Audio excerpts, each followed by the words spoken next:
You want to support Roland Martin Unfiltered? Be sure to join our Bring the Funk fan club. Every dollar that you give to us supports our daily digital show. There's only one daily digital show out here that keeps it black and keep it real as Roland Martin Unfiltered. Support the Roland Martin Unfiltered daily digital show by going to RolandMartinUnfiltered.com.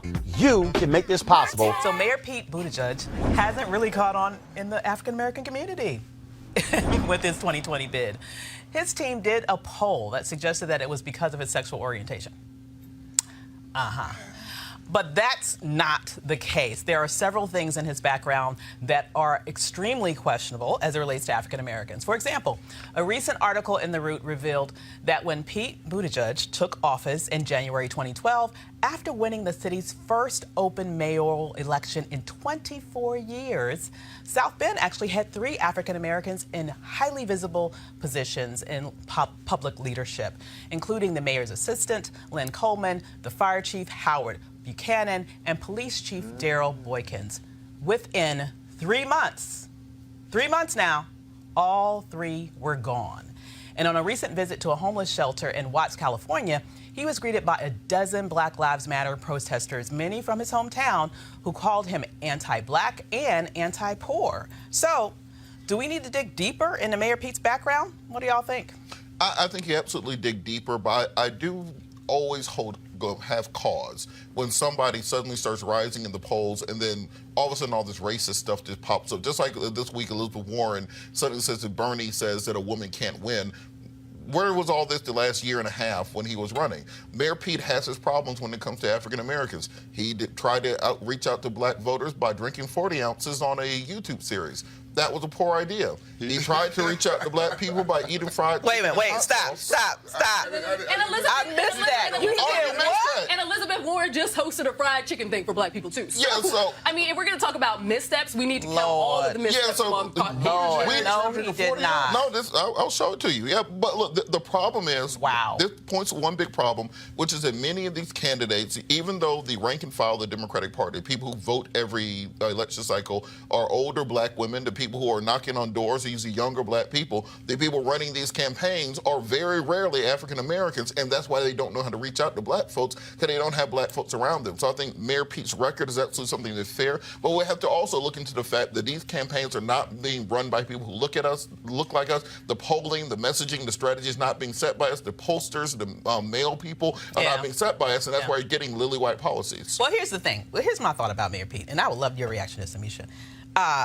I don't think it's that, it's just popped up. I think it's just that, quite frankly, the mainstream media loves themselves some Mayor Pete. It's just like, Miss Jenkins from, Martin. Don't say nothing bad about Miss Jenkins. Okay, don't say nothing bad about Mayor Pete. Right. They will not release anything. Anytime you see all of these videos coming out with him, insulting the intelligence of black people, essentially, all of the nefarious things that he did apparently in his particular small town with regards to the black community there, none of that is coming from the Washington Post, the New York Times, Politico. None of them are coming from those spaces. They're coming from places like The Root, places that are more independent organizations who are the only ones apparently involved in investigative journalism. So what is happening with the mainstream media? Investigative journalism. Well, how come none of these have come up from the mainstream media, but they are all over themselves, for example, with all the hit pieces with Kamala Harris? Why do you think that Mayor Pete gets a free ride? No, I will say that I think that Kamala Harris was treated unfairly by the mainstream media. With Mayor Pete, I don't think that there's a free ride at all. What I think happens is that we've seen him continue to grow throughout this campaign process and continue to get further and further ahead in the polls. He was flying under the radar for months in the beginning because, honestly, nobody thought he was going to be able to make it to where he is right now. They didn't. People didn't think that he was going to be a mainstay player in this race at all. They counted him out as a small-town mayor, somebody with very little experience, thought that he would be a blip and he would be gone. I think that right now you're seeing mainstream media be more attentive because, to be honest, he's got more people who are surrounding him. He's got greater stance. He's making the fundraising dollars. He's really carved a space for himself throughout this election process.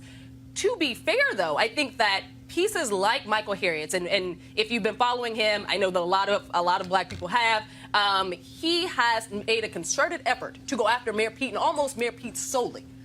Yes, he has written some investigative pieces on a few other candidates as well. But when it comes to the fervor, when it comes to the amount of articles, this has been a him and Mayor Pete. And that's a very interesting thing. And Mayor Pete has taken to actually go and have a conversation with him. I remember. There was a phone call between them. And we see more and more of these pieces from him come out, and many of which have also had particular elements of them debunked. And nobody is talking about that either. What was debunked? I think it's very important that folks realize that. What was debunked?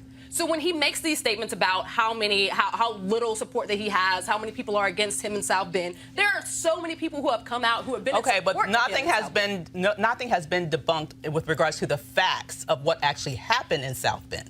When we're talking about the officers that you were saying that got removed, the ones who were in leadership, we know that happened. That's right. Public knowledge. It's been there. And that wasn't something that Michael Harriet said that nobody didn't already know. Exactly. So that's factual. And when we talk about what he did with the former sheriff there and the tapes that he claims that he and we have no way of knowing whether they were heard or whether they weren't. Okay. So this is a leap that Harriet is taking and leading along black people who are only looking at this as their source and taking it as fact. Mm-hmm. So I just find it very interesting though that do you think it's just a coincidence that all of a sudden all these black people are no longer employed once he becomes mayor 90 days later? No, I don't think anything's coincidental. I think that there was and anybody looking at it knows that there was a tragic situation that was happening within that police department that should have been handled specifically. I can't say, without full knowledge of the details of the case, which I don't think that we currently have. Right. A lot of that is sealed away anyway, so I don't think anyone can make those types of logical leaps. Okay, and the fact that he claims that he didn't understand that there was segregation in public schools in his own city.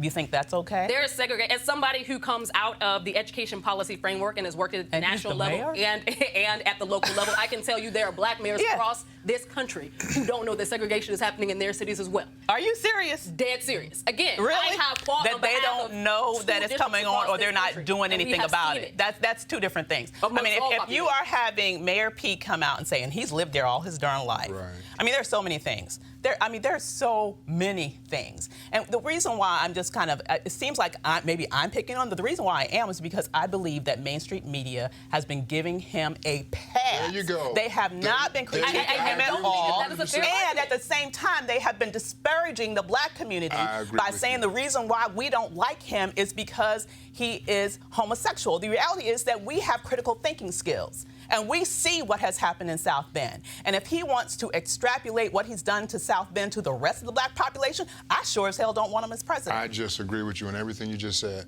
Because first of all, he has a very small black constituency in South Bend. So how can you even relate to the rest of this country? Right. That's the first thing. And I agree with you 100%. We can say that about any of the front runners, though. The majority of the people who are at the front of this race don't have a lot of black people. South Bend isn't even the size of Anacostia. I was about to say, South Bend is, what is it? So if the problem is that he's a small town mayor running. The problem is also is that he has absolutely zero experience. I would love to see a black person who has never won anything with more than 8,500 votes. There you go, Ed. Who actually has tried and failed to run at the county level, tried and failed to run at the state level, tried and failed to even win the DNC championship. If they have the all of a sudden be able to, do you really believe they would be able to raise $25 million with that sort of record and that sort of experience? I remember he may be homosexual, but he still has white boy privilege. And that's the only reason why he's being taken seriously. Even though he was in the Senate. No, he was able to. It is an unfair comparison.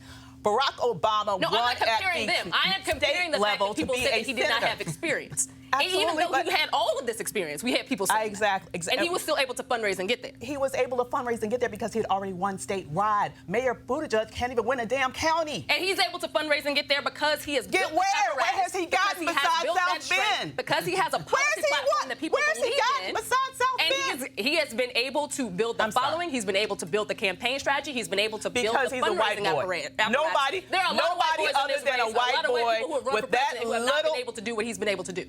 Exactly. But I'm not saying that. But what I am saying is that you cannot find a black person, or even a woman probably, with that scant a bit of experience being taken seriously. AOC is being taken seriously right now and making she is fundraising more than anybody else in the DCCC and not giving to the DCCC. She's not running for president. But she's going you're bringing that out of left field. What I'm saying is that nobody has ever run.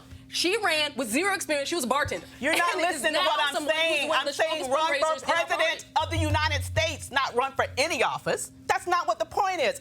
I'm saying no one with that scant level of experience, besides a white boy, can run for, can I finish my sentence? Can run for president of the United States of America and be able to raise millions because of that background. And nobody but the white boy is going to be able to prove this wrong. I would love to see it.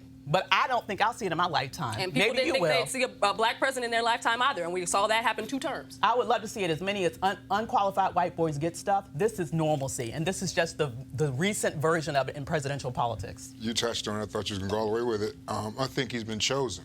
Yeah. The media has selected this boy, and no matter what, he's going, and that's why he is right now. And he's got all these major fundraisers because he's been selected already. Yeah. And I think the fact that he is gay plays into his favor right now. I agree. I do agree, because it's another first. Absolutely. It is a first. And they're pushing It is that a right way now. to say this is a first. That's right. Where they can privilege that over the fact that he is also riding the coattails of white male privilege to get to where he is. He is not qualified. If the man can't even beat damn Tom Perez. Come on. How the hell is he going to be president of the United States? 8,000 people vote for you your entire life. Now you're going to We have a man in the White House right now who never had anybody vote for him in his life before becoming president of the United States. And you see where we are. Thank you. That's my point exactly. That is my point exactly. I do not want that replicated on the Democratic side. Keep my ass out of this conversation. You want to check out Roland Martin Unfiltered? YouTube.com/Roland S. Martin. And subscribe to our YouTube channel. There's only one daily digital show out here that keeps it black and keep it real. It's Roland Martin Unfiltered. See that name right there? Roland Martin Unfiltered. Like, share, and subscribe to our YouTube channel. That's YouTube.com/Roland S. Martin. And don't forget to turn on your notifications so when we go live, you'll know it.